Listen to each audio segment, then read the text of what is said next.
Revanth Reddy CM అయ్యాక ఒకవైపు అభివృద్ధి సంక్షేమం మరోవైపు రాజకీయం చేస్తూ జాతీయ నాయకునిగా గుర్తింపు తెచ్చుకున్నారని నాగర్ కర్నూల్ ఎంపీ మల్లు రవి తెలిపారు. ఈ మధ్య కాలంలో బీజేపీ మోదీ ప్రభుత్వం రాజ్యాంగానికి ప్రజాస్వామ్యానికి వ్యతిరేకంగా రాజకీయం చేస్తున్నారని ఆయన ఆరోపించారు.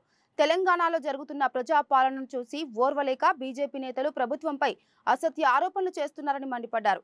ఎవరన్నీ ఆరోపణలు చేసినా ప్రజల సంక్షేమానికి ప్రభుత్వం కట్టుబడి పనిచేస్తుందన్నారు. ఔటర్ రింగ్ రోడ్డు మధ్యలో కనెక్ట్ చేస్తూ రోడ్లు ఏర్పాటు చేయాలని, regional ring road outer ring road మధ్యలో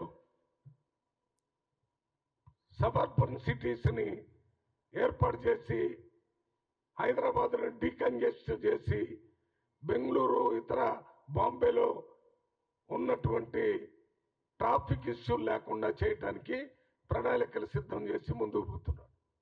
అంతేకాకుండా సంక్షేమ కార్యక్రమాల విషయానికి వస్తే 48 ఇంటిగ్రేటెడ్ రెసిడెన్షియల్ హాస్టల్స్ ని పెట్టడానికి శాంక్షన్ ఇచ్చి ఒక్కొక్క రెసిడెన్షియల్ హాస్టల్లో 2600 మంది పిల్లలు, అందులో ఎస్సీలు, ఎస్టీలు, బీసీలు, మైనార్టీలు, ఫార్వర్డ్ క్యాస్ట్ సంబంధించిన పేదవాళ్ళు కూడా ఉండే విధంగా చేసి ఒక్కొక్క హాస్టల్కి 25 ఎకరాల భూమిలో 200 కోట్లతో స్కూలు హాస్టల్ కట్టి అక్కడ ప్రపంచ స్థాయి విద్య, ప్రపంచ స్థాయి ఆటలు, ప్రపంచ స్థాయి ఆహారాన్ని ఆ పిల్లలకు అందిస్తున్నారు.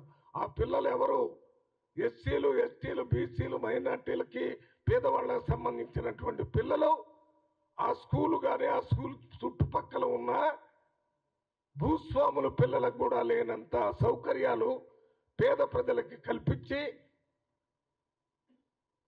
5వ తరగతి నుంచి ఇంటర్మీడియట్ దాకా అక్కడ పిల్లలు చదువుకోవటం వల్ల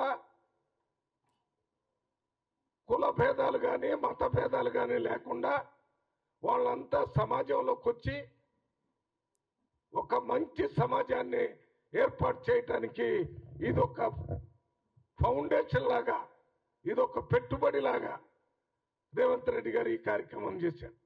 ఇటువంటి స్కూల్స్ నేను మొత్తం పార్లమెంట్ కమిటీ అనే ఎస్సీ ఎస్టీ వెల్ఫేర్లో ఉన్న భారతదేశంలో దాదాపు 10 రాష్ట్రాల్లో తిరిగాను.